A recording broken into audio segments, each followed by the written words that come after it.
Parents of tweens, if you're familiar with far-off drop-offs... Dad, stop, right here. Or get DMs about what's for dinner, you may be experiencing tween milestones. For your son or daughter, these can start at age 9. HPV vaccination, a type of cancer prevention against certain HPV-related cancers, can start then too. For most, HPV clears on its own. But for those who don't clear the virus, it can cause certain cancers later in life. Embrace this phase. Help protect them in the next. Ask their doctor today about HPV vaccination. Brought to you by Merck. It's The Other Side of Midnight with Frank Morano.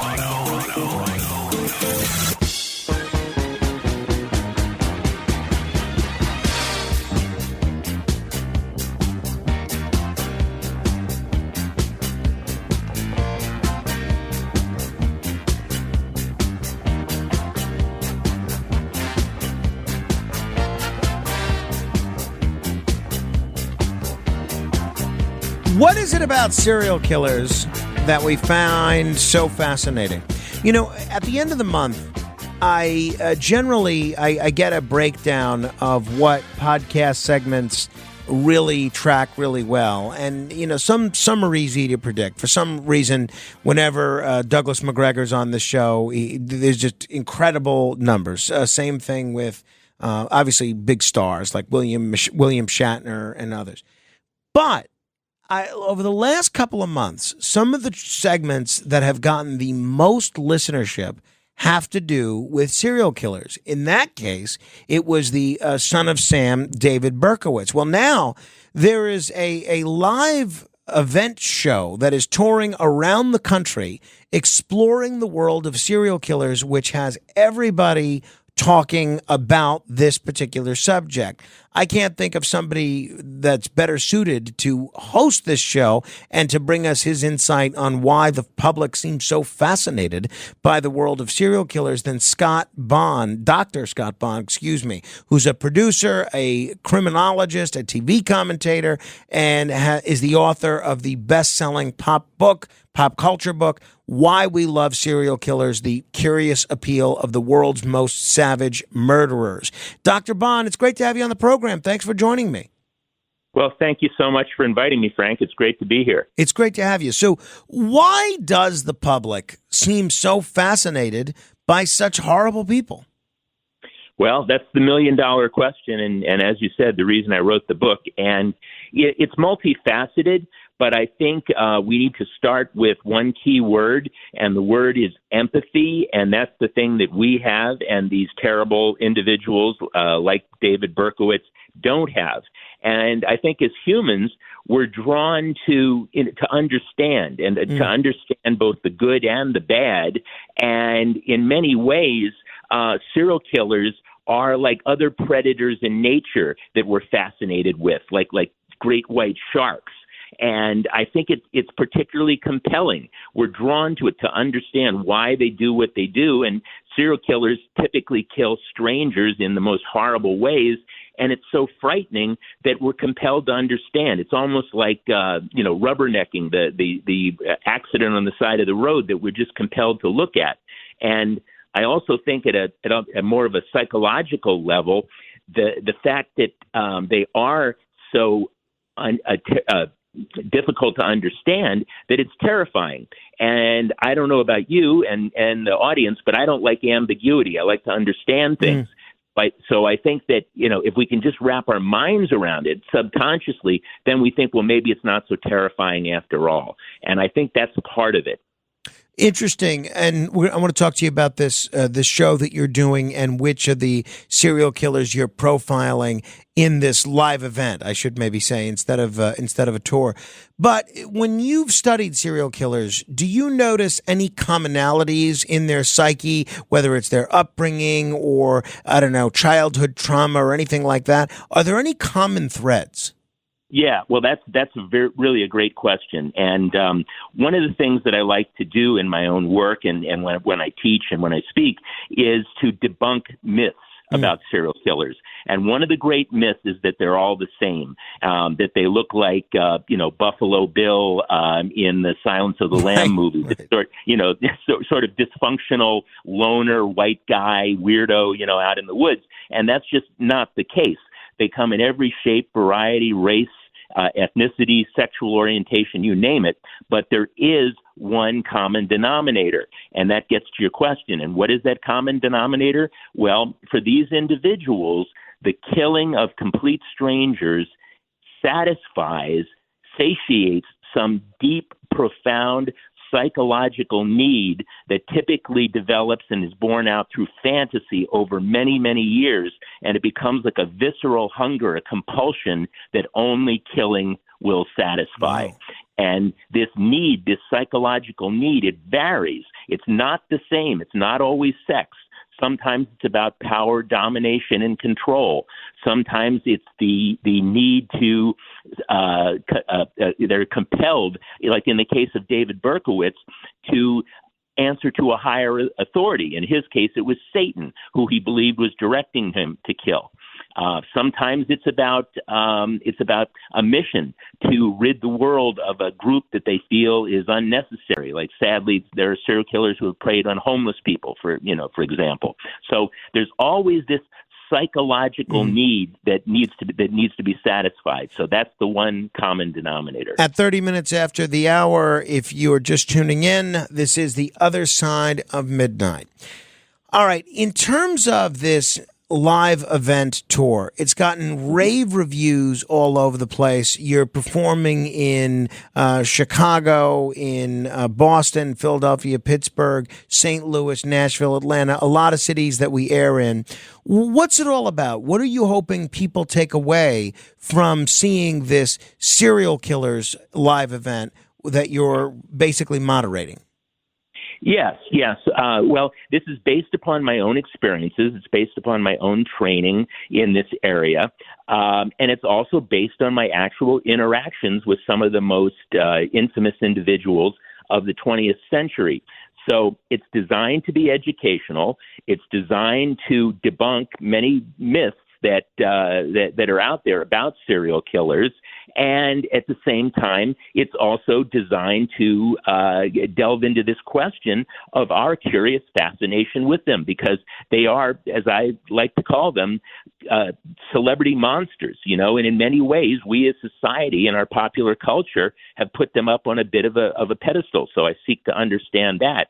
But in terms of the actual structure of the show, the first act is me explaining and taking the audience inside the minds of some of the truly most diabolical individuals of the 20th century, including David Berkowitz, the son of Sam, Dennis Rader, who gave himself the narcissistic name Bind, Torture, Kill, and then more recently, the Long Island serial killer. And these are all cases that I've been directly involved in, and in the case of Berkowitz and Rader, extensively interacted with and corresponded with over long periods of time. Wow. So, yeah, we unpack their fantasies, we get into their motivations, and what turned these people into truly the diabolical killers and monsters that they became. All right, and then act number... Go ahead. No, I was just going to say, and then in act number 2, we take a brief intermission, and then in act number 2 is where I give the audience the opportunity to ask any question they ever wanted to about serial killers, and then provide answers. And that gets so exciting and so interesting, because from city to city, I never know what questions I'm going to ask I will be asked from night to night. So it's really, really an interesting experience. By the way, if people in the New York area like the sound of this, they can get tickets for October 1st at City Winery in New York City, which is a terrific venue. You can go online to docbonn.com. That's DOCBONN.com. But honestly, really, wherever you are in the country, pretty soon this show will be coming to you. There's a full listing of performances all over the country. Now, speaking of New York, let's talk about New York's contribution to this serial killer list, or at least the most recent, and that's Rex Heuermann, this Long Island Gilgo Beach killer who's very much in the news these days. What did you learn about Rex Heuermann, and what led him to want to kill all of these sex workers? Well, that's this is really a fascinating case, and it's been with us all the way since December of 2010. And that's really when I got involved. I was teaching at nearby Drew University in Madison, New Jersey, doing extensive research into serial killers at the time when the Gilgo Four were first discovered. And it was just a few months later that the New York Times newspaper asked me to put together an extensive profile, psychological and behavioral profile of this unknown predator. And I had studied very closely and was really a student of the late, great Roy Hazelwood, who was one of the founding FBI profilers in the 1970s at the in Quantico there at the FBI Behavioral Science Unit. And what I learned from Roy is that you can make incredibly detailed, accurate, precise predictions about an unknown subject by looking at the intricate details of the crime scene, and in particular how they leave the victims and often even pose and stage those crime scenes, and take those details, work backwards, and match them to solve cases like the Green River Killer, BTK, Son of Sam, etc. And I put together a very detailed profile that ended up, 13 years later, matching Heuermann to a T. And actually, I found out about this July of last year. One morning, I think it was a Saturday morning, my phone blew up, and it was reporters from all over the world saying, "Have you heard? Heuermann has been arrested, charged with multiple murders, and your profile was 100% accurate." And I was obviously gratified, but mostly happy that someone had finally taken in. If you're having problems with your septic system and you're tired of spending so much money each year to have it pumped, then SeptiClean is the answer for you. SeptiClean is an advanced specially formulated blend of bacteria used in the treatment of home and commercial septic systems. The breakdown of waste in your system relies on biological activity of naturally occurring bacteria. SeptiClean restores the natural biological process in your septic system and boosts the existing biological activity. SeptiClean is completely safe on all plumbing and can help prevent expensive emergencies in pumping. SeptiClean has approximately 6 to 100 times the bacteria count of other leading off-the-shelf brands in a 1-year supply. SeptiClean comes in a water-soluble pack, which you flush down the toilet once a month with no mess or stress. Save time, money, and maintenance on your septic system. Find SeptiClean at Emporium True Value Hardware on Main Street in Sag Harbor, or visit micro-tab.com. That's micro-tabb.com. Micro-tabb.com. ChatGPT Plus is free for college students through May. Here's the thing. You've got a lot to do between now and then. Studying for finals, writing papers, trying to keep your life on track. And ChatGPT can help with all of it. It can quiz you for your econ exam, make a study guide from your French notes, plan out your meals and study breaks. It can get really specific on how you like to learn. It can even help you come up with ways to stop procrastinating. So from now until summer break, take advantage of all the ways ChatGPT can make your life easier. Restrictions apply. Fellas, you know Degree Cool Rush deodorant, right? Well, last year they changed the formula, and guys were mad about it. One dude even started a petition. So guess what? Degree heard us, admitted they messed up, and brought the original Cool Rush scent back exactly how it was. And it's in Walmart, Target, and other stores now for under $4. So grab some and remember why its cool, crisp, and fresh scent made it the #1 men's antiperspirant for the last decade. Degree Cool Rush is back, and it smells like victory for all of us. The rural way of life is about making everyone feel at home. Tractor Supply chose advanced 5G solutions from T-Mobile for Business to transform intelligent customer service. Together, we put the power of AI to work across 2,200 stores, keeping things running seamlessly inside, curbside, and countryside. This is elevated customer experience. This is Tractor Supply with T-Mobile for Business. Take your business further at T-Mobile.com/now. But no, I anticipated that he would be a highly educated, precise, organized individual who would use the same level of precision and training that he had in his professional career in both unfortunately, the abduction, the torture, the killing, and ultimately disposal of his victims. And of course, he was an architect. And we've more recently found out that and as I predicted, he had blueprints for murder, an actual treatise for murder and blueprints like you would have for building a house buried in his house. So This was a guy who made killing really a more than an avocation. He turned it into, almost like an extension of his own profession. Wow, geez.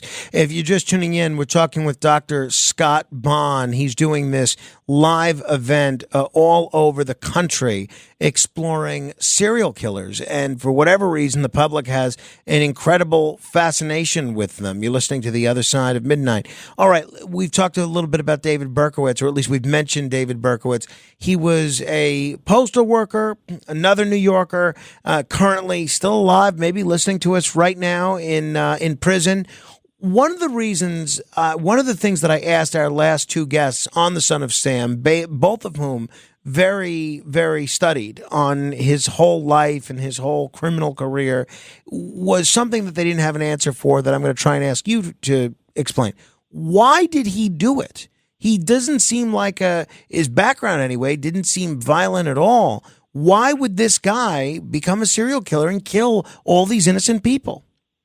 Well, actually, he did have a history, even as far back as his childhood and certainly into adolescence, of both violence and destruction. Because he told me firsthand, I spent an entire day with him when he was still at Sullivan Correctional Facility after corresponding for several years. But he started more than 1,000 fires during his adolescence. Wow, really? Oh, yeah. He was a prolific arsonist and became sexually aroused by fire. He also tortured animals. He had a trajectory or a progression, if you will, that's not uncommon in other serial killers. But here's the distinction. At least 60-70% of all serial killers are psychopaths. And that is an individual who is just absolutely unplugged emotionally, empathetically to other living creatures. And that's just not the case with Berkowitz. Berkowitz was highly disturbed. He became obsessed with Satan and the belief that he was a soldier of Satan and needed to kill. But what I truly believe is that he had an emptiness, a profound lack of self-esteem from an early age, and he was looking for purpose. He wanted to be a big shot. He wanted to be substantial. He wanted people to take him seriously, and this led him to the dark side. And actually, I would liken his pathology, if you will, almost to like an addiction. And he became obsessed with this need to kill for Satan. He told me that every time he went out, he felt like he was a soldier on a mission from the devil, but it never lived up to his fantasy and to his expectations. So it progressed, and it got stronger and stronger, like the drug addiction that requires you to have more and more of the substance. And he just never found the satisfaction he was looking for. Now, interestingly, when I wrote my book, and I used this analogy, and I said, I think Berkowitz is very much like a drug addict. He didn't like it at all. He did not like it at all. He seemed to actually prefer the legend that he was, possessed by Satan and compelled by Satan. He seemed to prefer that. I think because it sounds a little more cool, and also like he had control of it. Whereas here, as a drug addict, then he becomes more of a victim, and he didn't want to see himself as a victim. Now, when you describe someone like that with that kind of pathology, it doesn't sound like something that is easily cured or rectified. When you met with him, and even when you corresponded with him, did you get the sense that he was still this same psychopath, or did you get the sense that the David Berkowitz that's sitting in prison now is past all that? Well, that's the amazing thing, as some of your audience may know, or perhaps he now says that he is the son of hope. He is no longer the son of Sam, serial killer. He is the son of hope, essentially evangelist, minister, almost apostle of God, and he has been embraced by segments of the evangelical Christian community around the world that operate a website on his behalf, that has drawn hundreds of thousands of people from around the world, and he's something of a symbol of redemption for aspects of the evangelical community, which you can't make this stuff up. I mean, but do you believe that that's genuine, though? One of the fellows that we had in recently, they were not convinced that his conversion to evangelical Christianity was a sincere one. Here's what I believe. I believe that he believes it. And even if it's self-delusion, I believe he believes it. And I'll tell you the reason why. As I said, I spent an entire day with him in prison, and he sat before me and he told me this odyssey of his life. And he started by weeping crocodile tears of contrition and shame and guilt and remorse over going all the way back to the fires and hurting animals and, of course, progressing through to the killings. But then, incredibly, his mood, his countenance changed, and now these were tears of joy as he described his work for God and his work with fellow prisoners. And it was truly moving.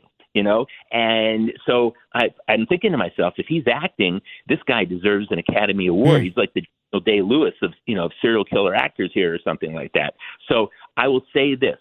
I believe that he believes it, because I don't think anyone is as good an actor as he presented himself.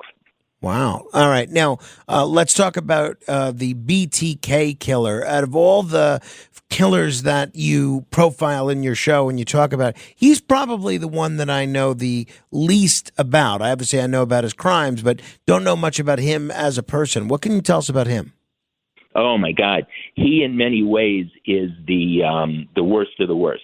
Dennis Rader, who gave himself the narcissistic brand name, I will even call it a brand name, bind, torture, kill, BTK, because that's what he did to his victims, is an individual who was compelled to abduct, torture, and kill out of the belief that he was, in fact, God. In fact, he told me directly his first murders were actually a mass murder of a family of 4. So he was a mass murderer before he was even a serial killer.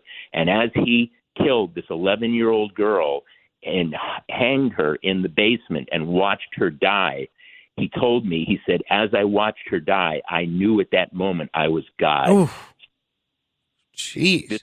This guy is and I mentioned Roy Hazelwood before, the profiler, my friend who sadly passed away recently. He interviewed them all over the course of his time in the 70s and 80s, and he said BTK is he's the worst of the worst. How do folks know if someone that they're interacting with in their personal life, their home life, their professional life that they run into in the street, how do they know if they have the characteristics, the personality characteristics, the psyche of being a serial killer? Even if they haven't been violent yet, it sounds like there's some commonalities in all these people that you've profiled. It probably makes sense to steer clear of someone. If, like, for instance, the architectural clients that Rex Heuermann have, would they have known, if they knew what to look for, would they have known to keep away from that guy? Probably not. No, probably not. And here's let's give it's late at night, so let's give everyone a little something that'll make them sleep easier. The good news is that no more than 1% of all the homicides that occur annually in the United States are committed by serial killers. So they're actually, not what's driving the homicide problem in the United States, and they're actually also on the decline. In fact, I've done the statistics, and you're more likely to be killed by a great white shark than you are by a serial killer. So, that's encouraging. Good. Yeah, well, yeah, exactly. That's what I'm saying. Get sleep easier, tonight. But here's the thing.